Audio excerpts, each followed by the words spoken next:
Hello दोस्तों, नमस्कार। Stock market share YouTube channel में आपका स्वागत है। अभी हम बात करने वाले हैं रिलायंस पावर लिमिटेड शेयर की, क्योंकि इससे संबंधित जो फिलहाल 3 फरवरी को Q3 का रिजल्ट आना था वो फिलहाल जारी कर दिया गया है। तो हम इस वीडियो में उस Q3 रिजल्ट के बारे में पूरी डिटेल से चर्चा करेंगे कि आखिर इस कंपनी ने क्या उसमें परफॉर्मेंस करके दिया है, और ये भी देखने का प्रयास करेंगे कि जब मार्केट सोमवार को खुलेगा तो इस रिजल्ट का उस पर क्या प्रभाव पड़ेगा। क्या मार्केट इसे पॉजिटिव लेगा, ये नेगेटिव, ये तो अब जो समय बताएगा। लेकिन इसे जो अगर कंपनी अगर पॉजिटिव में ये रिजल्ट पेश करी होगी तो इसका प्रभाव पॉजिटिव पड़ेगा, और ये नेगेटिव में पेश करी होगी तो इसका प्रभाव नेगेटिव पड़ेगा। तो हम इन सब चीज़ों पे इस वीडियो में डिटेल से चर्चा करने वाले हैं, और साथ ही साथ वीडियो वाइंड अप करने से पहले हम ये भी देखने की कोशिश करेंगे कि ये जो रिलायंस कम्युनिकेशन है उससे संबंधित क्या कुछ न्यूज़ निकल के सामने आई हैं या नहीं, और इसी के अलावा जो रिलायंस कैपिटल है उसके बारे में भी हम थोड़ी बहुत चर्चा करते हुए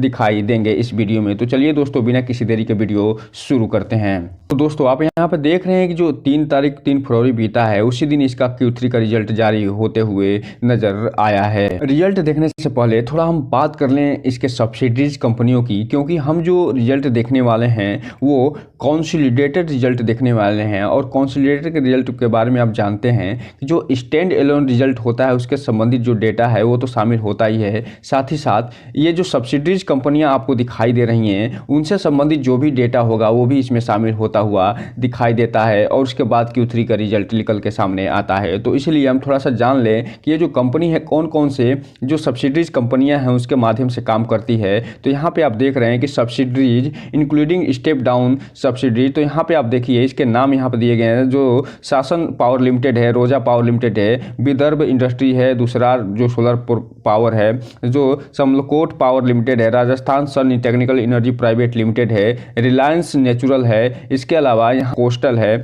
अर्थात यहाँ से आप देखते चले जाइए, ये लगभग 36 सब्सिडीज कंपनियों के माध्यम से काम करती हुई दिखाई देती है, जिसमें से एक से बढ़कर एक कंपनियां इसमें शामिल हैं। और यही कारण है कि इसका जो कंसोलिडेटेड रिजल्ट होता है जिसमें सारे के सारे डेटा इसमें शामिल होते हुए नजर आते हैं। इस सब्सिडीज के बारे में आपको जानना है तो आप जो है BSE की वेबसाइट पर जाके इसे डाउनलोड करके इसे पूरे डिटेल से पढ़ सकते हैं। अब हम अगर बात करें इसके जो Q3 का रिजल्ट इन्होंने जारी हुआ है उसकी, तो यहाँ पे आप देखिए जो कंसोलिडेटेड रिजल्ट के बारे में हम बात करने वाले हैं। और इसमें अगर हम सबसे पहले बात करें तो यहाँ पे आप देखिए ये जो सेगमेंट दिखाई दे रहा है आपको, ये दिसंबर क्वार्टर का सेगमेंट है, ये सितंबर क्वार्टर का सेगमेंट है, और ये पिछले साल दिसंबर क्वार्टर का सेगमेंट यहाँ पे दिखाई दे रहा है। और ये जो सारे के सारे इसमें डेटा दिए गए हैं ये सब लाख में दिए गए हैं, जिसे हम लाख में पढ़ने की कोशिश करेंगे। और यहाँ पे आप देख रहे हैं इसका जो टोटल रेवेन्यू फ्रॉम ऑपरेशन रहा है इस क्वार्टर यानी Q3 में, ये 1,94,658 लाख के आसपास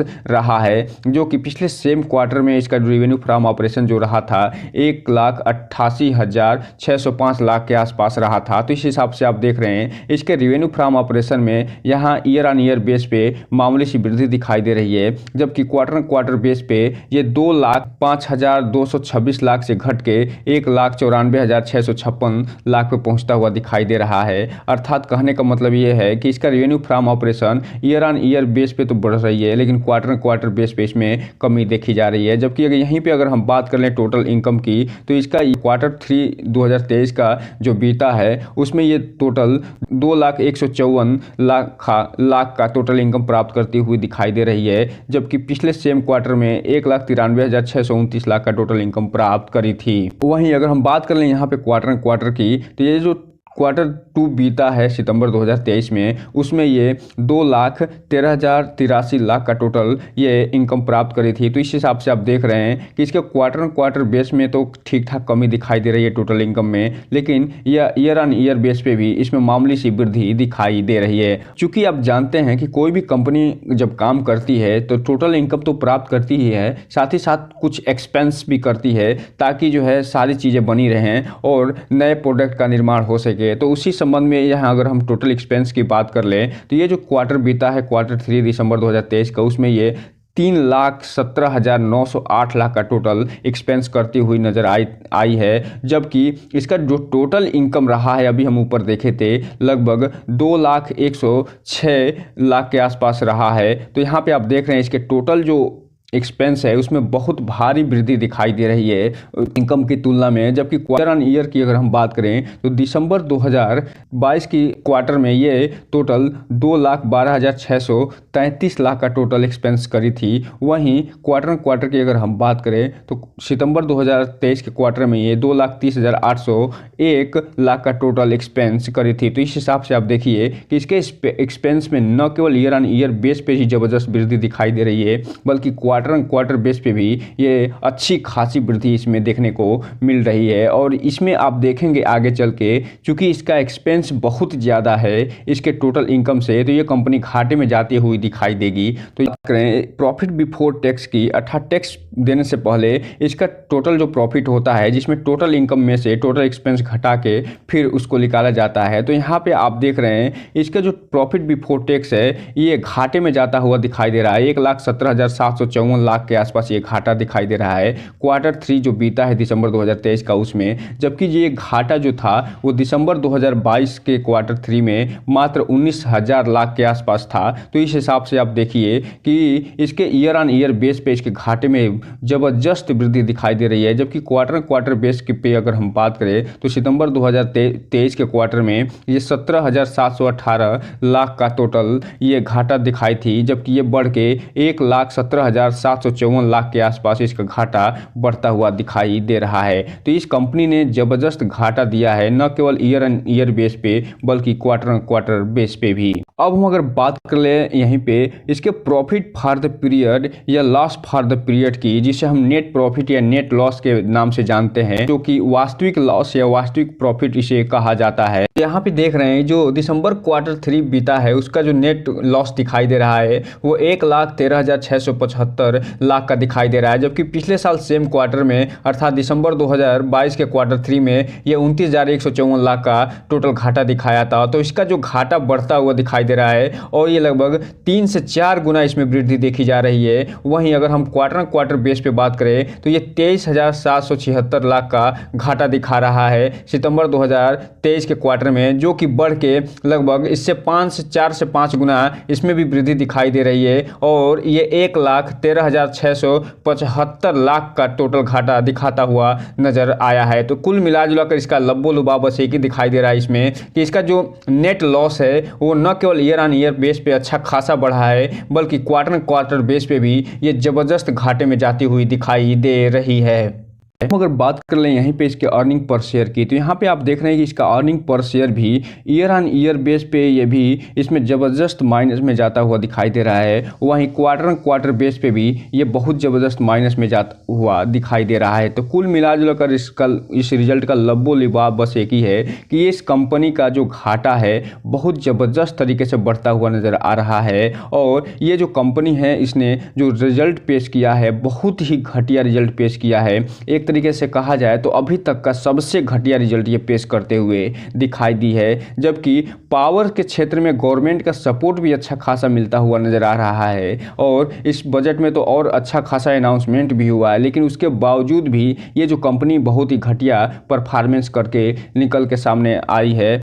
अब ये देखना दिलचस्प रहेगा कि कल जो मार्केट होगा इस कंपनी को कैसे लेता है, क्योंकि ये जो घटिया रिजल्ट पेश करी है जिसके कारण ये जो कंपनी अभी फिलहाल 28 रुपये पे ट्रेड कर रही है, आप देखेंगे कि हो सकता है इसमें लोअर सर्किट भी लगता हुआ नज़र आए सोमवार को जब मार्केट खुलेगा और ये लोअर सर्किट में भी बदलती हुई नज़र आए। यहाँ पे रिटेल इन्वेस्टर हैं उनसे एक ही चीज़ बस कहना चाहेंगे कि इस कंपनी से जितना भी दूरी बना के रखिए उतना ही अच्छा है, क्योंकि ये जो कंपनी है बहुत ही अभी घटिया तो रिजल्ट पेश करी है, साथ ही साथ ये डेब्ट से भरी कंपनी है और ऐसे ही अगर ये घाटा में जाती रही तो जल्द ही ये भी एनसीएलटी की प्रक्रिया से गुजरती हुई दिखाई दे सकती है। अब हम अगर बात कर लें यहीं पे कि 2 फरवरी को चूंकि मार्केट ओपन था और Q3 रिजल्ट से पहले का जो ट्रेडिंग है दिखाई दिया था, तो उसमें जो टोटल क्वांटिटी ट्रेड हुई थी 23 लाख की, वो पूरा का पूरा इसमें डिलीवरी उठता हुआ दिखाई दिया था और जबकि इसमें गिरावट देखी गई थी। वहीं पे अगर हम बात कर लें इसके चार्ट पैटर्न की, तो यहाँ पे आप देख रहे हैं कि जब मार्केट 2 फरवरी को खुला था तो उस समय ये 28 रुपये 90 पैसे पे बंद होती हुई नजर आई थी और इसमें आधे % की गिरावट देखी गई थी। और ये चूंकि अभी आधे % की गिरावट देखी जा रही है, लेकिन सोमवार को जब मार्केट खुलेगा और ऑपरेटर इसमें सक्रिय नहीं हुए तो ये लोअर सर्किट में लगता हुआ भी दिखाई दे सकता है। और अगर हम 5 दिन के चार्ट पैटर्न की बात करें तो 5% का निगेटिव रिटर्न, 1 महीने में 5% का निगेटिव रिटर्न, 6 महीने में 51% का पॉजिटिव रिटर्न, जबकि एयरटेल डेट की बात करें तो 20% का पॉजिटिव रिटर्न निकाल के दिया है। वहीं 1 साल की बात करें तो 140% का पॉजिटिव रिटर्न, जबकि मैक्सिमम चार्ट पैटर्न आप देखेंगे तो ये कंपनी कभी 250 से 300 रुपये के आसपास ये ट्रेड करती हुई दिखाई दी थी, लेकिन इसका जो चार्ट पैटर्न दिखा दे रहा है वो लेफ्ट से राइट नीचे गिरता हुआ दिखाई दे रहा है, जो कि एक कंसर्निंग पॉइंट है। अब हम अगर बात कर लें अगले स्टॉक यानी रिलायंस कैपिटल की, तो यहाँ पे आप देख रहे हैं इस पे trading restricted on account IBC recommended post IBC लिखा हुआ नजर आ रहा है, अर्थात इस पे सिर्फ और सिर्फ सोमवार को ट्रेडिंग होती है या फिर जो सप्ताह का पहला दिन होता है उसी दिन इसमें ट्रेडिंग होती हुई दिखाई देती है। और यही कारण है कि इसमें पूरे सप्ताह ये दिखाई देता है और सिर्फ पहले दिन इसमें ट्रेडिंग खुलती हुई दिखाई देती है, क्योंकि ये जो कंपनी NCLT के समाधान प्रक्रिया से गुजर रही है और IRP स्टेज 1 में शामिल है। और जब कल सोमवार को मार्केट खुलेगा तो इसमें आप देखेंगे कि ये जो हटता हुआ नजर आएगा और इसमें नॉर्मल ट्रेडिंग होती हुई नजर आएगी। अब हम बात कर लें इसमें कि क्या कुछ न्यूज़ें निकल के आई हैं क्या, तो यहाँ पे आप देख रहे हैं फिलहाल इसमें कोई भी न्यूज़ निकल के आती हुई नहीं दिखाई दे रही है। और ये जो न्यूज़ निकल के आई है वो जो कॉर्पोरेट इंसॉल्वेंसी रिजोल्यूशन प्रोसेस चल रहा है उसके संबंध में क्रेडिटर की मीटिंग हुई है, जिसमें कोई भी जानकारी फिलहाल अभी निकल के नहीं आई है। अब हम अगर बात कर लें इसमें क्या डिलीवरी पैटर्न उठाया जा रहा है, क्या इसमें डिलीवरी उठाई जा रही है, कितनी क्वांटिटी ट्रेड हो रही है, तो इसमें जो लास्ट ट्रेडिंग हुई थी 29 जनवरी को, उसके बाद इसमें कोई भी ट्रेडिंग तो फिलहाल नहीं हुई थी। तो इसमें जो उस दिन ट्रेडिंग हुई थी उसमें टोटल 2,57,000 शेयरों का जो है क्वांटिटी ट्रेड हुई थी और पूरा का पूरा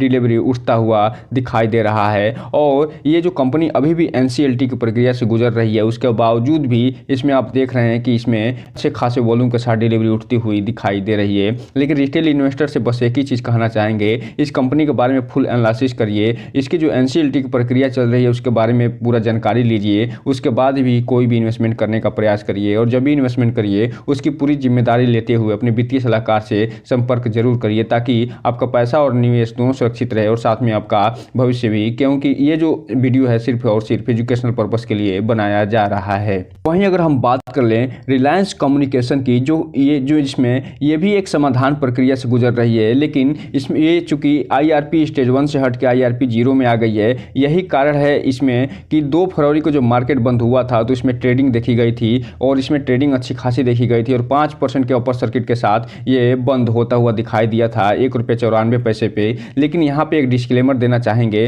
कि ये जो कंपनी है अभी भी NCLT की प्रक्रिया से गुजर रही है और इसमें कोई भी NCLT की प्रक्रिया भी फाइनल नहीं हुई है, नहीं इसमें फाइनल स्टेज पे पहुंचा है। इसलिए रिटेल इन्वेस्टर इसमें थोड़ा ध्यान से आगे बढ़िएगा और जब भी आगे बढ़िएगा इस कंपनी के बारे में पूरी जानकारी लेते हुए वित्तीय सलाहकार से संपर्क करते हुए ही आगे बढ़िएगा। अब हम अगर बात कर लें कि इसमें क्या कुछ न्यूज़ें निकल के सामने आई हैं क्या, तो यहाँ पे आप देख रहे हैं Q3 का रिजल्ट से संबंधित कुछ न्यूज़ें निकल के सामने आई हैं और इसमें ये बताए हैं कि ये जो रिजल्ट कब पेश करने वाले हैं। तो चलिए हम इसे देखते हैं कि आखिर ये रिजल्ट इसका कब आ रहा है और किस दिन ये पेश करते हुए दिखाई देंगे। देख रहे हैं ये जो 3 फरवरी का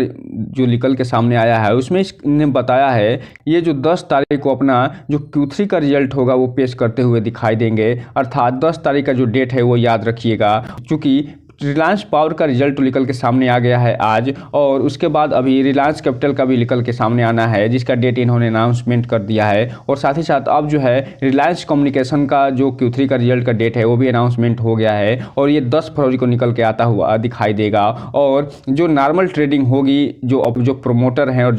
जो कंपनी के कर्मचारी और अधिकारी हैं उनके लिए ये 12 फरवरी को खुलता हुआ नजर आएगा। तो यहाँ पे 10 फरवरी का जो डेट है उसे याद रखिएगा और यही है कि 2 फरवरी को इसमें नॉर्मल ट्रेडिंग होती हुई दिखाई दी थी। अगर बात करें कि जब 2 फरवरी को मार्केट बंद हुआ है तो उस समय कितना डिलीवरी पोजीशन ट्रेड हुआ है और कितनी क्वांटिटी ट्रेड हुई है और कितना डिलीवरी उठाया गया है, तो यहाँ पे टोटल 33 लाख शेयरों की ट्रेडिंग हुई है और पूरा का पूरा डिलीवरी के रूप में उठता हुआ नजर आ रहा है। और ये इसलिए संभव हो सका है क्योंकि शुरुआत में ही इस कंपनी में अच्छी खासी ट्रेडिंग हुई होगी, जिसके कारण इसमें अपर सर्किट लगने से पहले ही अच्छी खासी डिलीवरी डिलीवरी उठ गई होगी, क्योंकि जो जब अपर सर्किट लगता है तो उसमें कोई भी खरीदारी की संभावना नहीं होती है। लेकिन इसमें आप देख रहे हैं कि डिलीवरी अच्छी खासी उठ रही है 33 लाख शेयरों की, और ये शुरुआत में ही संभव हो सका है। तो इसमें एक ही चीज़ कहना चाहेंगे कि ये जो कंपनी है अभी इस भी NCLT की प्रक्रिया से गुजर रही है, लेकिन उसके बावजूद भी इसमें अच्छी खासी डिलीवरी देखने को मिल रही है। दोस्तों ये रहा आज का वीडियो। इस चैनल को लाइक करें, सब्सक्राइब करें और बेल आइकन हिट करना तो बिल्कुल ना भूलें, ताकि नए वीडियो के जो अपडेट्स है आपको ऐसे ही समय समय पे मिलता रहे। जय हिंद दोस्तों।